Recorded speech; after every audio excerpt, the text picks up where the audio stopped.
Louise a dit « à vivre dans la divine volonté », le 8 avril 1918. Notez la date et puis vous irez après. Et je réfléchissais, vivre en union, est-ce que c'est vivre en union avec Dieu? Jésus se montra à moi et me dit « ma fille, il y a une grande différence entre vivre simplement unie à moi et vivre dans ma volonté. » Il tendit le bras vers moi et me dit « viens un moment dans ma volonté ». Donc, première parole, quand Jésus dit « viens un moment dans ma volonté », c'est se fusionner. Pour nous, c'est se fusionner, c'est-à-dire vraiment se laisser absorber dans le divin vouloir de Jésus. C'est une décision. Il n'y a pas nécessairement une prière particulière, c'est tout de suite un acte. Et il me dit, viens avec moi, tu verras la grande différence. Et là, elle décrit, je me trouvais ainsi avec mon Jésus, je nageais dans sa volonté éternelle. Comme cette volonté est un acte simple, comportant tous les autres, passé, présent, futur. Donc, vivre dans la divine volonté, c'est, on peut le dire, entrer déjà dans l'éternité. Je ne suis plus seulement uni à Jésus dans l'acte présent, où je suis uni dans ce que, avec lui, je pense à lui, je l'aime. Non, là, j'entre déjà dans l'éternité. On passe d'un mode humain à un mode divin. Et il continue. Donc, les actes passés, présents, futurs. Je suis dans l'éternité, dans le passé de mon enfance. Je prie, j'adore, je rends grâce pour tel événement passé. J'anticipe dans le futur, où je peux offrir à la providence de Dieu, aimer, réparer. C'est quand même, c'est fou, on a du mal à... Et là, elle continue. Je prépare à cet acte simple dans la mesure où cela était possible pour une créature. Voilà, ça, il faut vraiment le souligner. Comme je vous le dis là, c'est tellement dans la mesure, j'en parle, où cela est possible d'imaginer que je suis dans le passé, dans le présent, dans le futur. Dans la mesure du possible, comme vous et moi, créatures soumises au temps et à l'espace. C'est-à-dire que nous sommes soumis au temps et à l'espace de l'existence terrestre. Donc tout ce que nous disons, tout ce que nous vivons reste toujours sous, et il faut toujours considérer qu'évidemment, la vie dans la divine volonté, c'est vivre déjà des ici-bas, la vie des bienheureux, c'est vrai. Et je crois qu'il faut vraiment se le dire, l'échanger, et le fait de le redire nous aide beaucoup à l'assimiler, à le croire. Mais c'est une vie tout de même dans cette existence terrestre, avec notre enveloppe humaine, charnelle. Donc là, elle dit, j'ai pris part à des actes qui n'existaient pas encore. Voilà, ça c'est intéressant parce que ça nous montre que, évidemment, Dieu lui montre, lui fait voir et lui fait participer à des choses futures et qui n'existeront qu'à la fin des siècles, aussi longtemps que Dieu sera Dieu. On est hors du temps, on sort du temps, on entre ainsi dans cette éternité et on partage tous les dons de Dieu. On peut voir déjà que c'est une sainteté qui n'est pas bien connue, qu'on entre vraiment dans un don de Dieu. As-tu vu ce qu'est vivre dans ma volonté, dit-il. Et là, deux mots qui sont pour nous importants, c'est disparaître dans la mesure du possible. Pour une créature, encore une fois, entrer dans l'éternité. Donc, ce vivre dans la divine volonté, je ne m'appartiens plus. Je suis moi, mais Jésus a pris toute la part, puisque je me suis laissé posséder par lui. Dans la mesure du possible, dit-elle, entrer dans cette sphère d'éternité, dans la toute-puissance de l'éternel, c'est jouir de toutes les qualités divines alors même que l'on est sur la terre. Évidemment, parce que nous n'allons pas sentir quelque chose de spécial. Nous n'allons pas avoir un ressenti qui va confirmer, qui va dire « ça y est, j'y suis ». Pas nécessairement. Pas nécessairement. Mais dans la foi. Dans la foi, parce que nous nous sommes fusionnés avec lui, nous participons à toutes les qualités divines qui sont sur la terre, dit-elle. Un autre critère qui est intéressant, c'est haïr le mal. Et là, il est dit haïr le mal de manière divine, tout couvrir sans s'épuiser, vu que la volonté qui anime l'âme est divine. La volonté qui anime l'âme est divine. Évidemment, c'est la vie divine en nous. C'est une sainteté non encore connue sur la terre, dit Jésus, et que je ferai connaître. Je crois qu'il faut accueillir cette parole humblement de mon point de vue. Jésus nous parle. Cette sainteté, je viens de lire quelques pages, nous donne envie, augmente en nous le désir. Un désir qui vient de l'Esprit Saint, parce que le divin de Dieu touche ce qu'il y a en nous de divin, ce germe divin reçu du baptême. Et donc, comme vous et moi, on l'a reçu, il y a une étincelle, on sent, on pressent en nous que c'est pour nous. Mais c'est une sainteté non encore connue, Jésus la fera connaître, il est en train de la faire connaître. La plus belle et la plus brillante couronne. Continuons à avancer un petit peu dans cette réflexion, nous aider à voir plus loin, à mieux comprendre un petit peu, et qu'est-ce qui va nous permettre de partager cette vie divine, de passer de cette vie avec Jésus à vivre dans la divine volonté? Ce sera notre prière et particulièrement les rondes. Ce sera ce moyen qui va nous permettre d'être continuellement avec lui, unis à lui. Dans le livre 22, le 17 août 1927, Jésus dit ceci à Louisa, où il lui montre ce qu'est se vivre dans ce divin vouloir. Ma fille, tout ce que fait la créature dans ma volonté divine est propriété universelle, comme ma volonté est propriété de Dieu. Tout ce qui est fait dans le divin fiat devient propriété divine. Je continue et on va comprendre. Et comme l'être suprême est de droit par nature et par puissance créatrice, le Créateur, le seul propriétaire universel de toute chose, tout ce que l'âme fait dans ma volonté acquiert des droits universels. Tout ce qui est rendu universel devient la propriété de tous. Ainsi, chacun peut prendre ce qui est rendu universel. En se donnant à toutes les propriétés universelles de Dieu, de plus, comme en se donnant à tous les propriétés universelles de Dieu, elle ne diminue jamais. Elle donne et ne perd rien. Tu fais ta ronde dans nos œuvres. Sais-tu ce que signifie ainsi parcourir la création et tout ce qui nous appartient? Cela veut dire aimer, apprécier, posséder nos œuvres.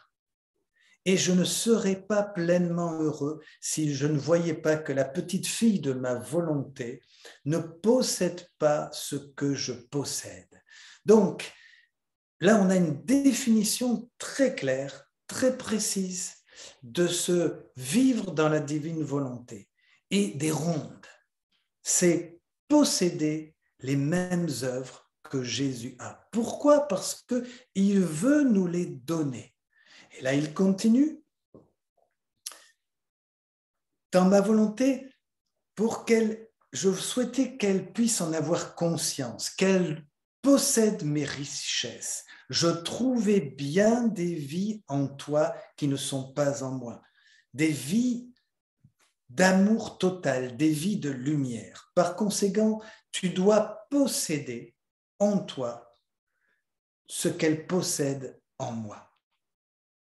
Donc, une précision sur le règne de Dieu qui est posséder les biens de Dieu, avoir les biens de Dieu et les avoir dans notre vie, dans notre cœur. Donc, se vivre dans la divine volonté va se réaliser par une pratique quotidienne, une pratique constante que nous appelons, nous, les rondes.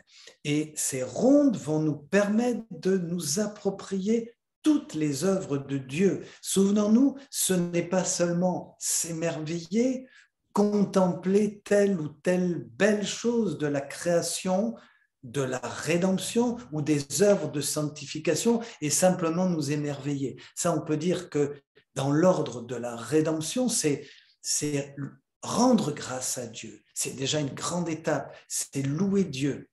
Mais quand nous regardons ce que je vous disais, ce petit exercice que je vous encourage toujours à faire dans la création, qui a été très lumineux, puis on s'est laissé guider en groupe, de pouvoir percevoir les arômes, la création de Dieu et se l'approprier. Se l'approprier, elle est à nous.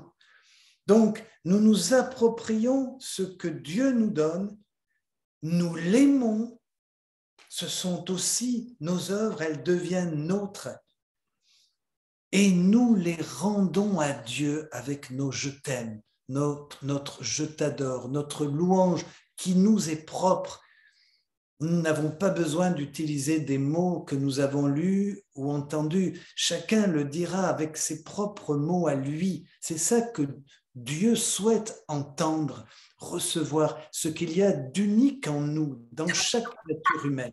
Et donc là, on est vraiment dans une bonne théologie de l'être humain, chacun unique, et c'est ce qui plaît à Dieu, que chacun puisse lui offrir sa propre louange avec ses mots à lui. Posséder Dieu ainsi et pour que Dieu ait un égal à lui. Toutes les œuvres de la création et de la rédemption deviennent ainsi comme propriété personnelle pour le bien de toute la famille. Je continue un peu sur un passage très intéressant du 1er novembre 1926, où Jésus montre que vivre ce passage pour rentrer dans la divine volonté passe par une prière continue. C'est une prière continue. Mon doux Jésus me fait parcourir toute la création, comme pour atteindre sa volonté dans tous ses actes et lui tenir compagnie. Un autre point important, le vivre dans la divine volonté, étonnamment, c'est tenir compagnie à Jésus. Ça m'a toujours beaucoup surpris dans les écrits de Louisa que Jésus insiste sur « j'ai besoin », bon, c'est moi qui dis ça, je cite de mémoire, mais il dit « que tu me tiennes compagnie, que tu sois avec moi, que tu m'apportes ». Tu ne peux pas savoir, dira Jésus, à quel point ton remerciement, ta louange me réjouissent, m'apporte un soulagement. Voilà. Pour nous, je pense que c'est vraiment important pour alimenter notre prière. Savoir qu'il nous remercie. Par exemple ici, tu viens dans ma volonté, dans tous ces actes, tu lui tiens compagnie, lui donner un de mes « je vous aime », je vous remercie, je vous adore, et demander que son royaume vienne bientôt. Voilà ce qui est la prière continue. Souhaiter que vienne son règne. Nous vivons parfois des choses compliquées, difficiles, nous sommes malades, nous avons des difficultés avec par exemple, une situation concrète avec ma paroisse, et nous pensons à des situations et des solutions. Et Jésus dit que vienne ton règne, que vienne ton règne. Je trouve que c'est une très belle prière, très juste, pour nous ramener à l'essentiel, à ce que veut Dieu. Qu'est-ce que Dieu attend? Bien sûr que nous soyons dans son divin vouloir pour que son règne vienne.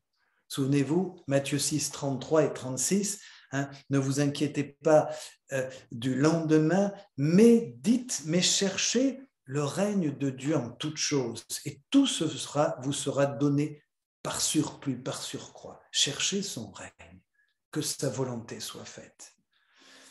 C'est sûr que c'est une sacrée école d'abandon que de pouvoir dire dans des situations heureuses ou malheureuses, Seigneur, que ta volonté soit faite.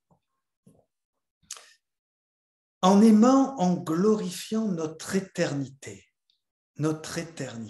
en aimant et en glorifiant notre éternité, notre être immuable, elle rend la terre heureuse et dit à l'homme, la divine volonté, regarde, prends comme modèle les cieux. Ça, c'est vraiment intéressant pour nous. C'est pour ça que j'ai voulu vous le redire et le souligner. Comme modèle de prière, comme moyen de nous unir à Dieu à travers la création. Il lui dit, regarde et prends modèle les cieux.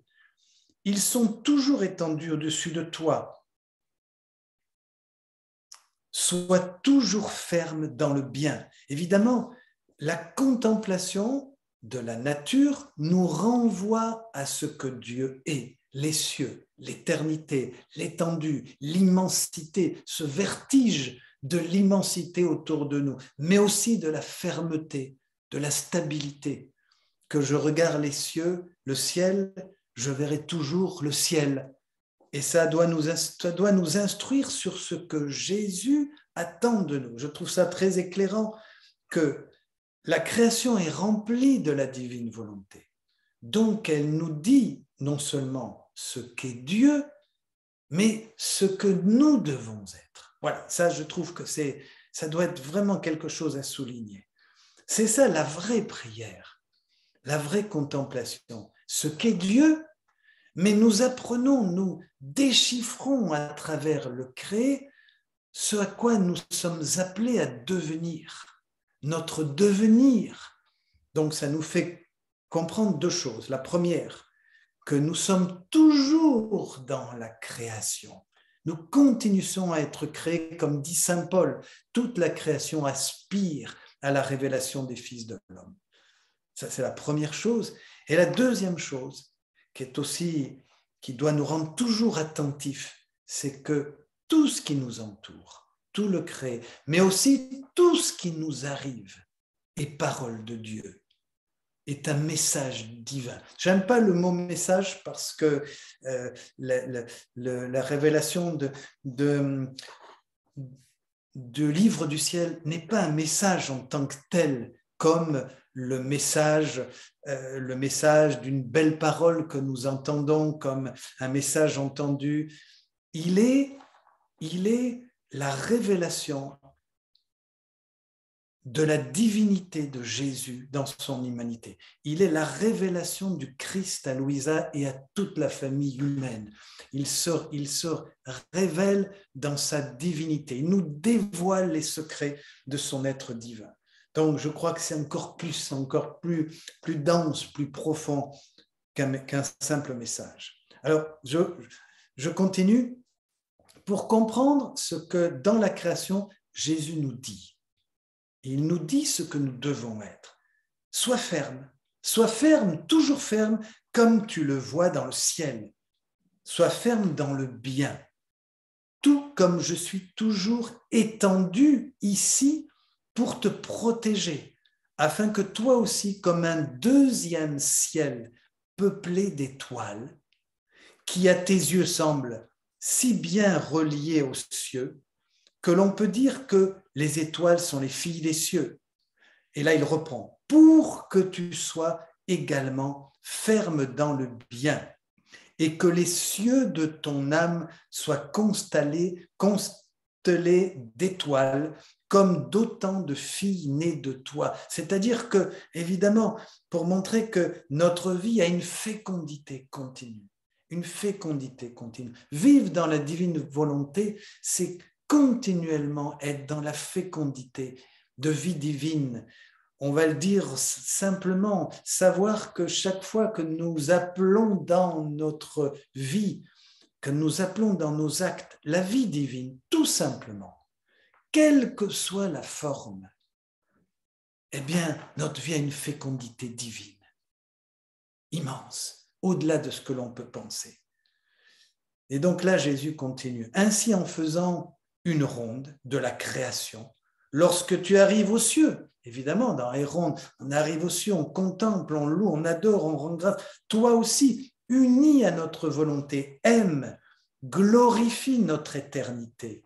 Notre être inébranlable qui jamais ne change est pris afin qu'il puisse rendre les créatures fermes dans le bien. Je reprends cette parole pour la commenter. Notre être inébranlable qui jamais ne change. Voilà, tu touches notre être qui ne jamais ne change. Pris afin qu'il puisse rendre les créatures fermes dans le bien. Alors ça, c'est quand même assez étonnant. Donc, je me fusionne dans l'acte divin, vient divine volonté, et Jésus dit « est pris ». Alors, mais pris, comment? Qu'est-ce que ça veut dire? Maintenant, il dit « est pris ». Il nous adresse cette parole « est pris ». Et là, Jésus dit répond au comment, notez bien, vous pouvez le souligner. Pris afin qu'il puisse rendre les créatures fermes dans le bien, qu'elles puissent être le reflet des cieux et jouir du bonheur apporté par un bien continu et jamais interrompu. Donc, qu'est-ce que la prière dans la divine volonté? Quelle est la mission? Pourquoi l'acte de la prière tel que Jésus le dit? Rendre les créatures fermes dans le bien, qu'elles puissent être des reflets des cieux. C'est quand même très intéressant parce que ça confirme que tout ce que Dieu fait, tout ce qu'il a créé, tout ce qu'il dit par son Fils, d'après vous, pourquoi? Vous n'allez pas me répondre parce que vous avez tous votre micro éteint. Pour qui? Pour les créatures humaines. Évidemment, quand on dit ça, un théologien va dire « Ah ben oui, c'est évident, bien sûr, oui, peut-être. C'est peut-être évident, mais entrez vraiment pleinement dans cette réalité. Tout est par amour pour la famille humaine, pour moi.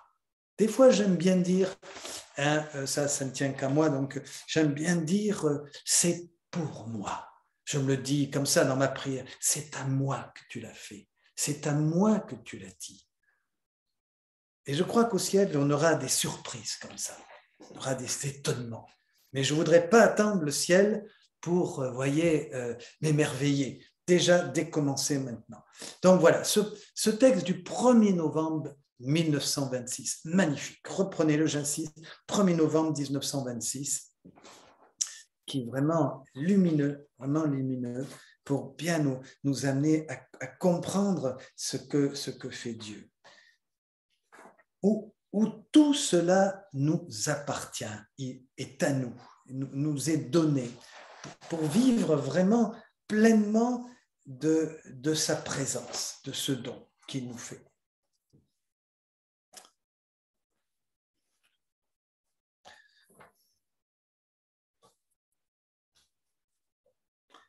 Et je termine un peu cette méditation, vie divine, entrer dans la vie divine, dans la volonté divine de Dieu avec un texte du 29 octobre 1926, volume 20, 29 octobre 1926. Pourquoi? Pourquoi ce texte? Parce que on a vu ce que on vient de voir, ce que Dieu veut, que tout est ordonné par amour pour l'homme. Et là, nous voyons l'intention de Jésus, son désir, sa volonté, que l'homme aime comme il aime. Voilà, l'intention de Dieu et de tout ce qui nous arrive, c'est faire en sorte que vous et moi, nous puissions aimer comme il aime. C'est exactement ce que dit l'Évangile, mais du même amour. Du même amour. Et là, il y a ce passage très beau. Ici, le 29 octobre 1926. Voilà ce qui nous est dit ici.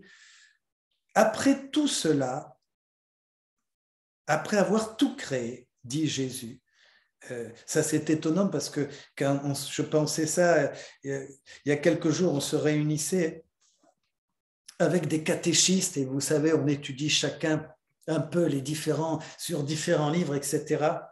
Mais là, il y a une catéchèse extraordinaire. Il y a un enseignement sur la création. Voilà ce que dit Jésus. Une fois que j'ai tout créé, j'ai formé la nature de l'homme, de mes propres mains créatrices, en concentrant mon amour dans la formation des eaux. Vous voyez, toujours, tout le créé de Dieu est fait pour la créature humaine, ordonné à son bon vouloir, à son plaisir. Donc les eaux, en concentrant mon amour, des tendons, du cœur, et après l'avoir habillé de chair en modelant la plus belle statue qu'aucun autre auteur aurait pu façonner, je l'ai regardé et tellement aimé que mon amour déborda. On peut dire que le vivre dans la divine volonté, c'est toujours un débordement. D'abord, Dieu est toujours un débordement d'amour, un déversement, une ivresse d'amour. C'est ce que l'on retrouve du reste dans toute l'Écriture. Et ne pouvant le contenir, et en lui donnant le souffle, l'haleine, le divin vouloir, je lui ai insufflé la vie. N'étant pas encore satisfaite par des excès d'amour, la sacro-sainte Trinité, évidemment, puisque c'est toujours le Père, le Fils et l'Esprit Saint qui sont à l'origine de tout. Souvenez-vous de cette parole de la Genèse, faisant l'homme à notre image. Donc c'est la Trinité qui préexiste. La Trinité voulut le doter d'intellect, de mémoire et de volonté. Retenez, mes amis, je ne vais pas vous compliquer, mais les trois puissances de l'âme que Dieu a données à la créature humaine, l'intelligence, la volonté et la mémoire. Ces facultés de l'âme que nous gardons toujours.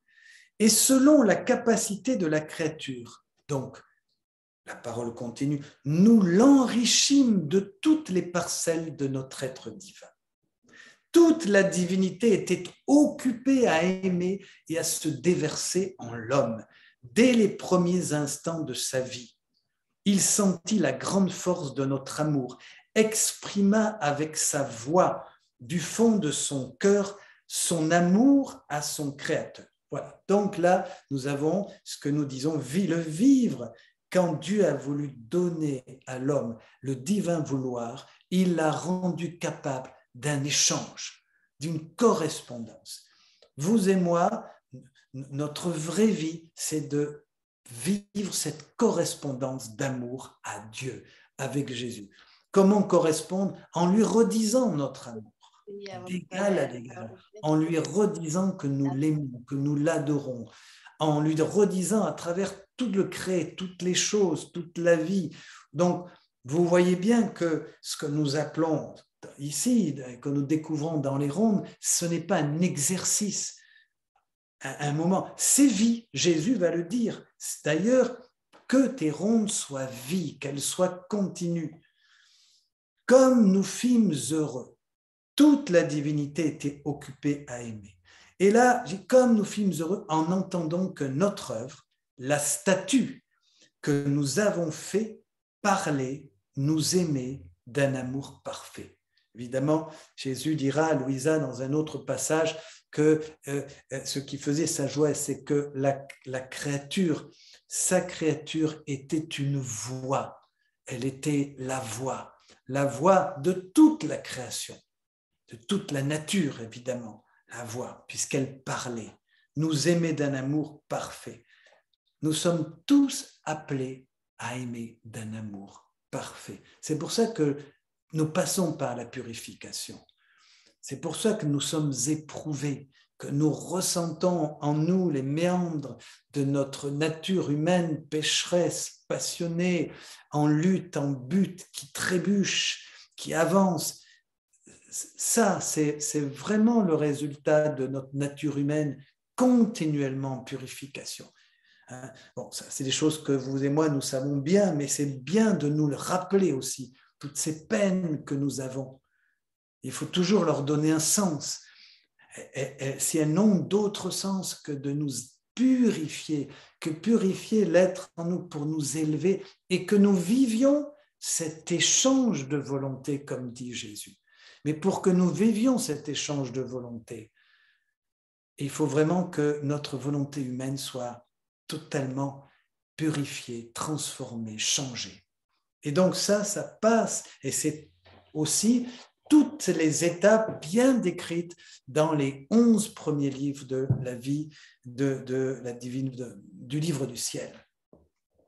C'est quand même 11 premiers livres qui sont quand même remarquables et qui nous montrent aussi toute cette avancée, tout ce chemin, toute cette catéchèse que fait Jésus à Louisa en lui montrant le chemin vers le don de la divine volonté. Que nous fûmes heureux. C'était, dit-il, je termine, le reflet de notre amour qui sortait de lui. Donc, reflet. L'homme est un écho de l'amour de Dieu. Nous sommes appelés à devenir des échos de l'amour de Jésus. C'est ce que nous voyons dans la création.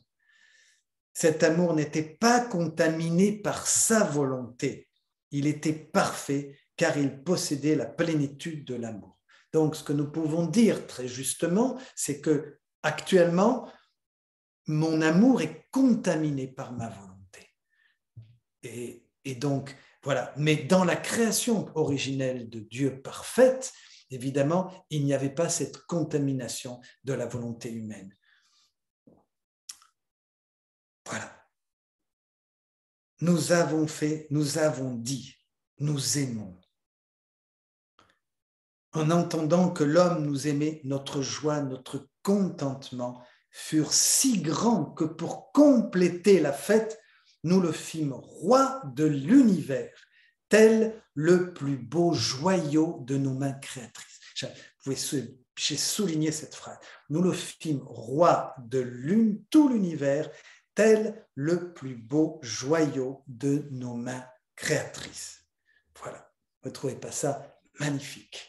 Cette parole comme de conclusion dans le livre 20, roi de l'univers. C'est pour ça que dans la Bible, on entend le roi des rois. Il est le Christ, le roi des rois. Et qui sont ces rois? C'est vous et moi. Roi de l'univers. Roi de l'univers. Le plus beau joyau des mains créatrices de Dieu.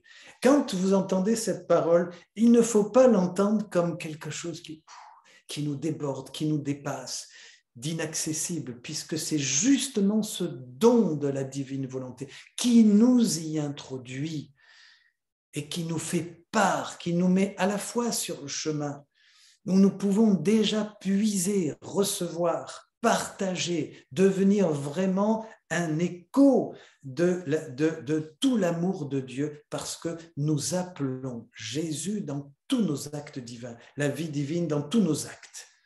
Voilà le secret et le trésor. Comprendre, mais pour le comprendre, encore une fois, il faut toujours penser qu'on est submergé par l'amour de Dieu. C'est vraiment ce que nous révèle le livre du ciel et en lisant, comprendre et percevoir de plus en plus qu'on est envahi, non pas simplement dans le beau paysage que j'ai en face de moi, parce que j'ai quelques arbres, le clocher de l'église, c'est beau, cette harmonie entre les couleurs, ces couleurs d'automne. Oui, Ça, c'est la première chose que je vois. Et la deuxième chose que je vais voir, quand je me fusionne dans la divine volonté, c'est Dieu. Bien sûr, ça sera un acte de foi. Mais je vais Dieu, et Dieu va me permettre lui-même, il va me permettre de le voir, de le percevoir, de le sentir. Comme je vous disais au tout début, de pouvoir dire, ça sent bon Dieu, la divinité, la vie divine. En redisant ainsi, en priant ainsi de cette manière-là, vous voyez, évidemment, si quelqu'un nous entend dire ça, il va dire, mais qu'est-ce qui lui prend, qu'est-ce qui passe? Mais il va tout de suite voir que vous et moi, nous changeons, puisque nous commençons à voir le tempérament de Jésus. C'est pas moi qui dis ça, c'est dans les premiers écrits, on le trouve dès le début. Et en prenant le tempérament de Jésus, nous changeons, nous sommes différents. Nous aimons de manière parfaite. Nous avons le regard, les mains de Jésus, nous sommes ses pieds, ses mains. Nous continuons l'œuvre, nous lui permettons de poursuivre, de se prolonger en chacun d'entre nous.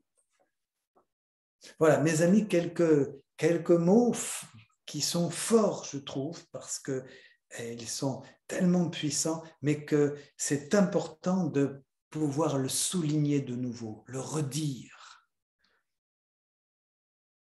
Alors, qu'est-ce que vous en pensez? Quelle réaction avez-vous?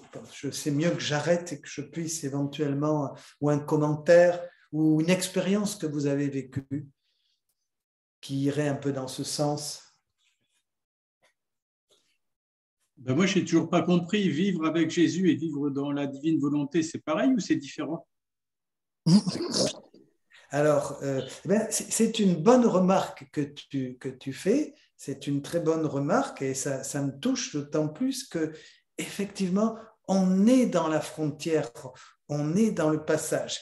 Et comme je l'ai lu tout à l'heure, hein, dans le livre 12, le 8 avril 1918, on passe d'une étape de vivre avec Jésus, de l'accueillir avec nous, de nous habituer à sa présence avec ce mode humain, comme il est dit dans le livre 12, où petit à petit, c'est Dieu lui-même qui vient, c'est Jésus lui-même qui prend notre volonté humaine. Et dans cet échange de volonté, on entre dans la divine volonté. Mais ta remarque, Patrick, est intéressante parce que là, je l'ai décrit avec des mots tels qu'il est dit dans le livre 12, quand Jésus dit, mais c'est complètement différent. Hein, évidemment, pour lui, ça paraît tellement évident. Hein, c'est deux choses totalement différentes. Et là, il place tout de suite Louisa dans cet océan d'amour où elle ressent qu'elle est à la fois dans le passé, dans le présent, dans le futur. As-tu vu ce qu'est vivre ainsi? Et il dit, c'est disparaître, c'est déjà entrer dans cette phase d'éternité. Évidemment, nous le vivons, mais nous le vivons à la mesure de ce que nous sommes, créatures terrestres ici, dans notre existence terrestre. La seule réalité, la seule certitude que nous avons, c'est notre acte de foi. Et cette certitude que cette promesse que Jésus a faite, il nous la donne. Je regrette, voyez, si je ne crois plus en ce que Jésus nous promet et nous dit, effectivement, là, j'ai plus de raison de continuer à aller plus loin.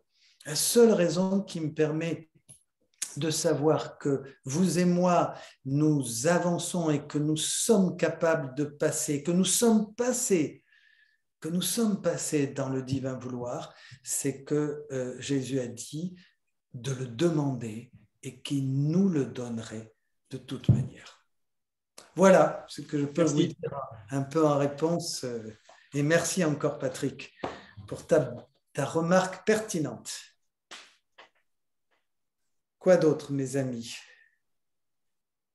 Vous ne trouvez pas ça quand même merveilleux?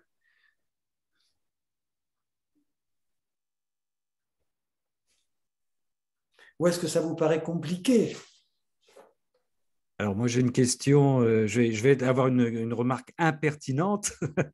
Bon, c'est beau, hein, c'est beau ce qui a été dit. Alors, vous nous avez donné des exemples, par exemple tout à l'heure, de problèmes en paroisse, suite à des exemples que vous avez donnés. Et les détracteurs, même chrétiens de la divine volonté, vont nous dire, bon, finalement, vous, c'est très simple, quand vous avez des problèmes, il suffit que vous disiez que ta volonté soit faite et ça va vous permettre de nager au-dessus des problématiques. Derrière ma question, il y a, dans ce que vous dites, est-ce qu'il n'y a pas un risque? Alors, j'ai des problèmes de communauté, de paroisse, de relation avec mon équipe, bah, que la volonté de Dieu se fasse, et du coup, je ne fais plus rien. Est-ce qu'il n'y a pas un risque? Voilà, ma question derrière, c'est de démobilisation. Vous voyez ce que je veux dire? Oui, je vois très bien, oui, Ramon.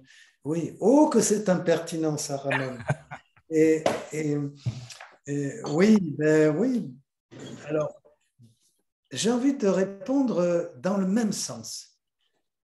Oui, c'est sans doute le constat et le résultat extérieur qui sera peut-être perçu. Et en même temps que je réponds à ta question et je pense à certaines remarques et je vois aussi certaines attitudes de mes ouailles, puisque je suis curé de paroisse. Et c'est pas improbable que c'est ce qu'ils puissent penser.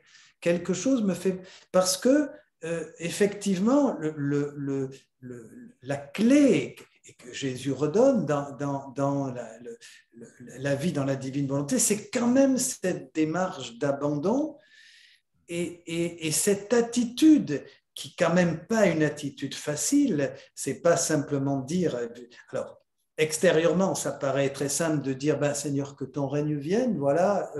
Donc, ils veulent absolument pas écouter ce que je viens de leur dire. Ils sont en train de faire le contraire de ce que j'avais souhaité. Je leur avais dit, justement, d'arriver à l'heure pour la messe de 10h30. Ils ont tous décidé d'arriver, je dis n'importe quoi, un quart d'heure après. Et donc, pour provoquer ma patience, que ta volonté soit faite, que ton règne vienne. Mais l'attitude, en fait, cette attitude, pour moi, c'est pas une sorte de résignation bon marché. Tu vois, Ramon, je le traduirais comme ça, dans ce que tu dis, bon, ben voilà, et on se comment dire, on se met en retrait de tout ce qui arrive. Au contraire, c'est très actif. C'est une grande violence à notre volonté d'intervenir, à moi, je vais parler de mon témoignage personnel pour pas être dans le générique, à ma volonté humaine d'être intervenant, de réagir, d'avoir la parole qu'il faut et voilà. Donc, au contraire, c'est vraiment très, très sanctifiant. Et quelle sagesse, quelle vraie sagesse. C'est vraiment la vie de la sagesse telle qu'on le découvre dans la Bible, telle qu'elle se perçoit dans la vie même de Jésus. C'est l'humanité de Jésus qui agit, évidemment. Voilà. Donc, un peu ma réponse pour résumer, oui, extérieurement, je devrais peut-être assumer cette critique ou peut-être ce que d'autres pourront penser, mais moi, ce que je vis, je sais que ce n'est absolument pas ça. Voilà. Merci. Bonsoir à tous. Ce que je voulais préciser aussi, c'est que je me suis rendu compte que, je ne sais plus dans quel passage Louisa le précise, c'est-à-dire que quand on est abandonné dans l'abandon, à la divine volonté, notre présence crée un environnement qui éveille chez l'autre. Enfin, une question où moi je me suis rendu compte, j'ai fait par exemple, j'étais pour une prise de sang, là, tout d'un coup, j'ai vu remarque la croix de l'infirmière, là, et je ne sais pas pourquoi, je lui ai dit, mais vous avez la foi?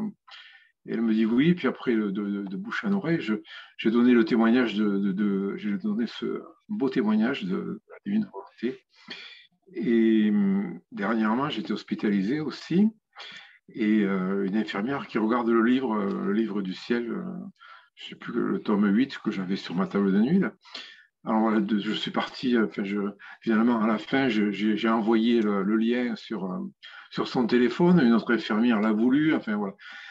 Comment dirais-je, c'est un peu comme si le Seigneur nous tendait des perches et quand on est abandonné dans la divine volonté, on a cette capacité à les saisir, quoi. Voilà. C'est comme si l'environnement, le surnaturel était tout d'un coup se mêler avec l'environnement, comment dirais-je, comme si le surnaturel rentrait dans le naturel. Enfin, c'est un peu maladroit ce que je dis, mais Pas du tout, non, pas du tout. il y a un passage où Louisa le précise. Alors, je l'avais envoyé au père Dominique, là, et il faudrait que je le recherche, mais elle dit que un petit peu la divine volonté crée un environnement susceptible de faire immerger le surnaturel dans le réel, quoi. J'aime bien ce que tu dis parce que il me semble que la vie dans la divine volonté, c'est vraiment le surnaturel au quotidien. Bon, là, tu as fait part de ce témoignage. Si je peux me permettre de faire, pas une relecture, ça serait prêt, mais je trouve qu'un témoignage mérite toujours d'être souligné et relevé. Et là, tu as évangélisé dans ton environnement. Puisque bon, ben, les contacts se sont faits, l'intérêt a été pris, donc bon, ben, on est disciples, donc je trouve que ça, et comme tu le dis toi-même, enfin c'est ce que j'entends, il n'y a pas eu un effort particulier de se dire il faut absolument il y a eu le livre du ciel, l'intérêt. Je pense que quand on choisit d'être dans la divine volonté, qu'on se fusionne et qu'on vit, on entre dans ces dieux qui agit. Dieu est partout. Oui, c'est Et, ça. le surnaturel devient le mode quotidien. Pourquoi? Oui. Parce que, encore une fois, et ce n'est pas moi qui dis ça, vivre dans la divine volonté, c'est vivre la vie du ciel. Qu'est-ce que c'est vivre la vie du ciel? Je ne vais pas répondre parce que je dirais des mots très certainement maladroits, mais plus que ça puisse nous interroger vraiment. Parce que souvent Jésus reprend ça et lui dit même à Louisa, parce qu'à mon avis, elle a des réactions tellement humaines qui nous rassurent parce qu'il va lui dire, mais ça ne te fait rien, ça ne te fait rien. Quand je dis que vivre dans la divine volonté, c'est déjà la vie du ciel ici-bas sur la terre. Et s'il lui dit ça ne te fait rien, c'est que certainement elle était comme moi, dire mais qu'est-ce que ça veut dire? Mais voilà, le témoignage à mon avis que tu viens de donner illustre bien. Je pense que Jésus veut que nous puissions vivre. Voilà, c'est la parole de Jésus qui est la sainteté. Soyez parfait comme votre Père Céleste est parfait. Soyez saints. Ça vient tout seul, quoi. On ne fait pas d'effort particulier, quoi. Il y a comme quelque chose qui coule, quoi. Voilà. Tout d'un coup, comme si on saisissait quelque chose de surnaturel, quoi. Mais c'est prétentieux de dire ça, mais c'est ce qui se passe, quoi. Voilà. Amen. Amen.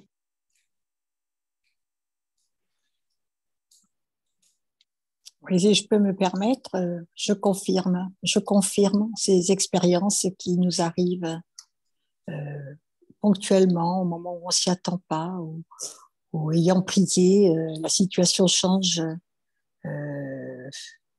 de façon comme si on voyait la gloire de Dieu vraiment se manifester dans la situation qu'on vient de vivre. Et on se dit, mais là, qu'est-ce qui s'est passé? Ça se passe comme ça, mais c'est merveilleux. Dieu se manifeste, le Seigneur passe, et c'est à notre insu, en fait.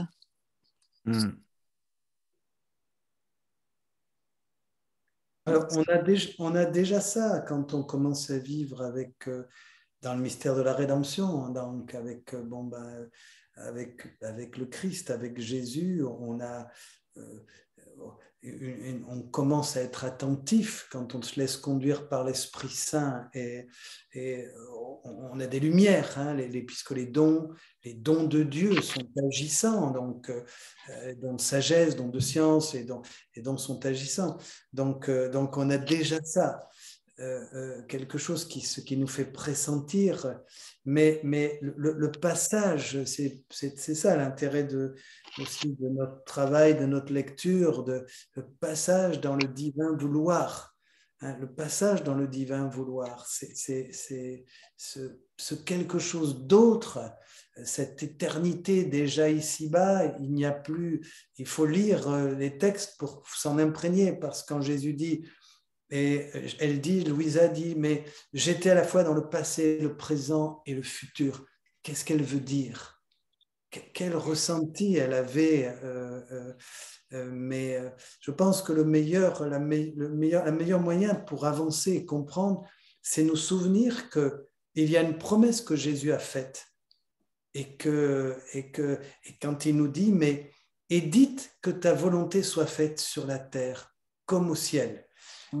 Que cette promesse, elle s'accomplit, elle est en train de s'accomplir. C'est la seule raison, moi, que je comprends, qui me fait comprendre ce passage dans le divin vouloir. Parce que nous pouvons dire, mais oui, il nous a toujours dit, dites-le, puis il ne nous a pas dit comment il faut le faire. Il ne nous a pas dit, mais oui, mais dites. Mais c'est une promesse qu'il est en train d'accomplir et qu'il accomplit dans le don de la divine volonté. Amen. Merveilleux. Juste pour commenter ce qu'a dit Jean-Marie, notre timidité, quand il dit ça peut paraître prétentieux, on en est là encore, c'est-à-dire que, enfin on en est là encore, c'est normal, c'est-à-dire qu'on en est à s'excuser de dire que la vie du ciel descend sur terre, et dans un autre domaine, c'est dire que l'on vit de la sainteté de Dieu. On est très complexé, on le dit, hein, les saintes, on préfère les reliques que dire qu'on a accès à la sainteté, c'est-à-dire les reliques des autres.